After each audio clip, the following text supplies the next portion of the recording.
Find the equation of the line tangent to x squared plus y squared equals 2x at point 1, 1. Find the equation of the line tangent to the circle x squared plus y squared equals 2x at point 1, 1. Okay guys, so dun sa problem, binigay sa atin ang equation ng circle at may point. Okay? So there are two ways para ma-solve to. The fast way and the slow way. So dun muna tayo sa slow way kasi gagamitin natin yung theory about analytic geometry. Yung fast way naman, gagamitin natin yung differential calculus. Okay? So using analytic geometry, so solution 1 muna tayo. So, kailangan ko munang malaman yung center ng circle na to. So, that is x squared minus 2x plus blank plus y squared equals 0 plus blank. Okay? Completing the square lang po. So, negative 2 divided by 2, that is negative 1 squared, that is positive 1. Meron ka din ditong 1. Okay? So, that is x minus 1 squared plus y minus 0 squared equals 1. Okay?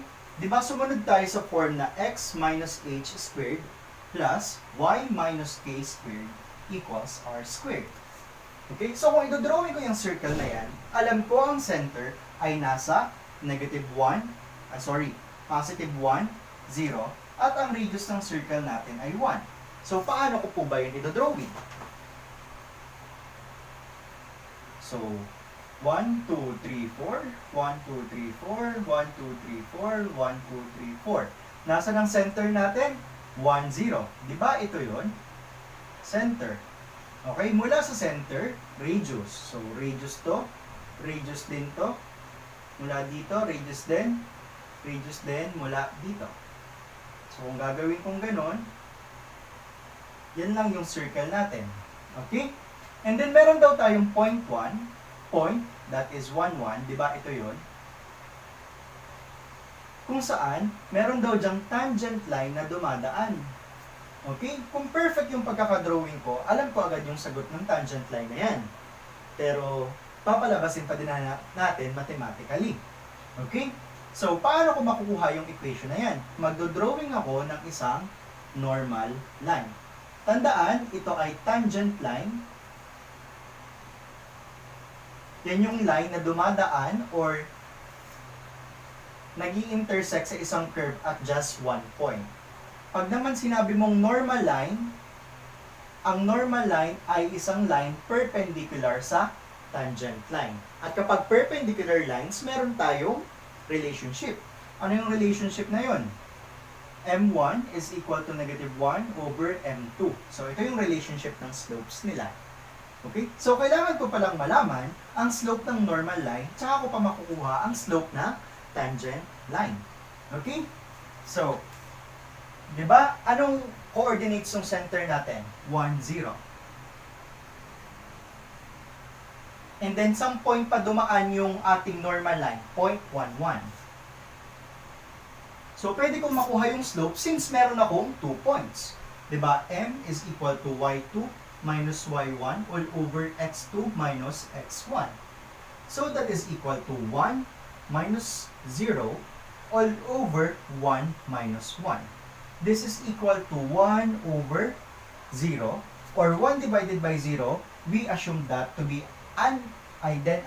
undefined or simply infinity. Bakit infinity? Kasi imagine, meron kang numero na dinidivide mo nang wala naman. Eh di ba ang in-expect mong sagot doon ay napakalaki, which is infinity. Okay? So this is the slope of your normal line.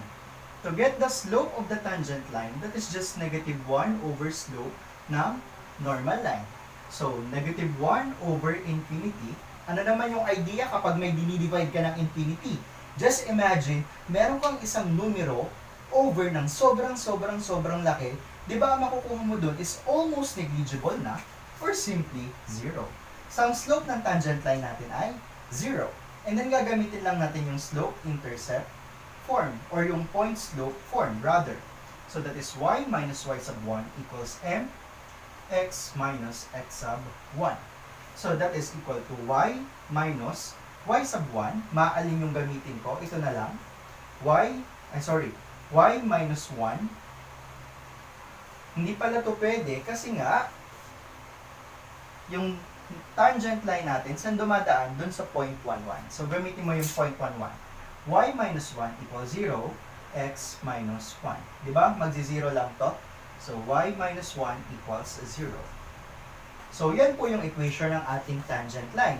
Isa pala po siyang horizontal line. Kaya ganito lang yung equation natin.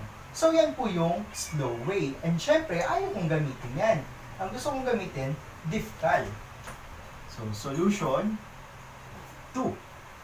Okay? So, yung binigay sa ating equation na x squared plus y squared equals 2x, i-differentiate natin to implicitly. Okay? So, this is equal to 2x plus 2y, y prime, equals 2. And then, i-evaluate natin yan at 0.11.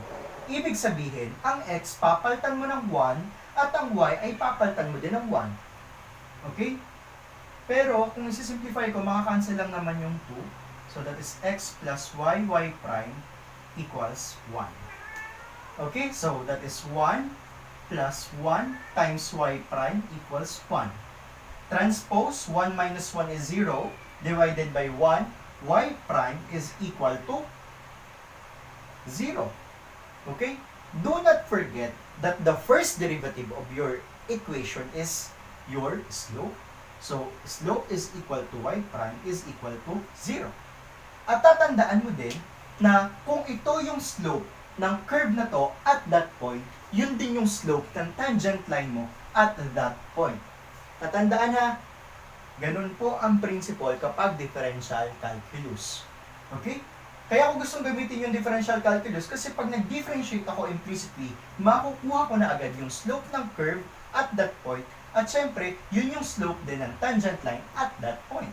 And then, gamitin ko na si point-intercept form, which is y minus y sub 1 equals mx minus x sub 1. So, that is y minus 1 equals 0, x minus 1. Magsi-0 lang din yan. So, y minus 1 is equal to 0. And ito na po ang equation ng ating tangent line at 0.11.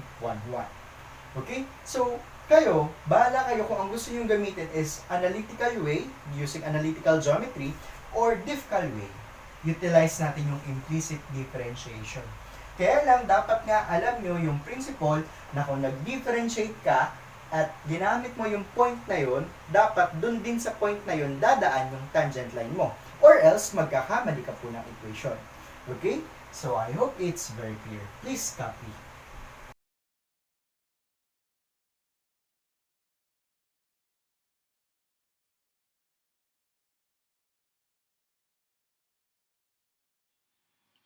Find the equation of the circle which has the line joining 4, 7 and 2, negative 3 as diameter.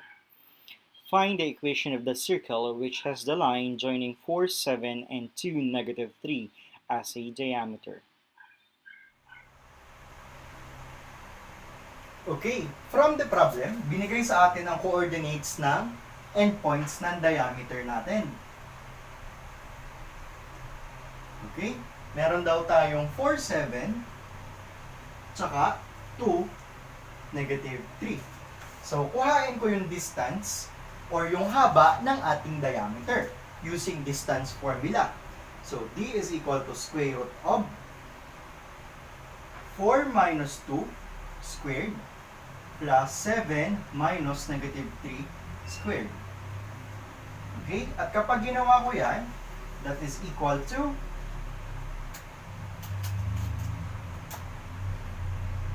square root of 2 square root of 26.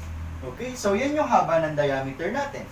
Di ba ang radius ay equal sa 1/2 lang naman ang diameter? So, 2 square root of 26 divided by 2, makakancel lang yung 2. Malinaw na malinaw na ang ating radius, ang haba ay square root of 26. Okay?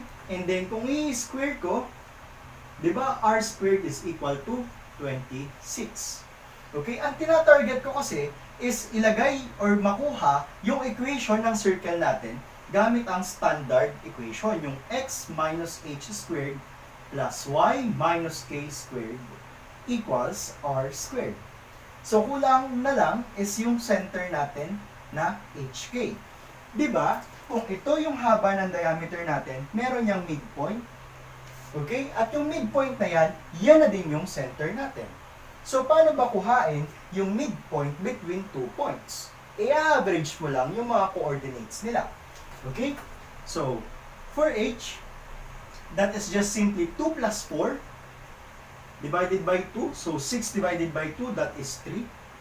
For K, that is negative 3 plus 7 divided by 2. So, that is 4 divided by 2, that is 2. So, yung center mong HK ay 3, 2 pala. Okay? And then, gamitin ko na lang to. So, ang equation ng circle natin, given na yan yung coordinates ng ating diameter, ay equal sa x minus 3 squared plus y minus 2 squared equals r squared 26. Kaya po, ini-square ko na agad yun. Okay? So, yan na po ang equation ng ating circle.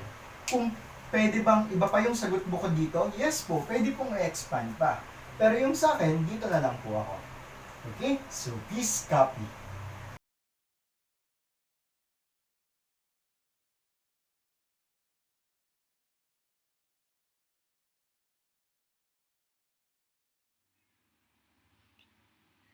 Find k so that the circle x squared plus y squared plus 2kx at plus 4y minus 5 equals 0 will pass through the point of 5, 1.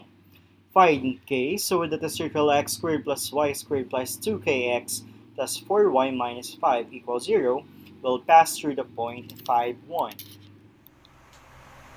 For this type of problem, you are asked to find the value of k.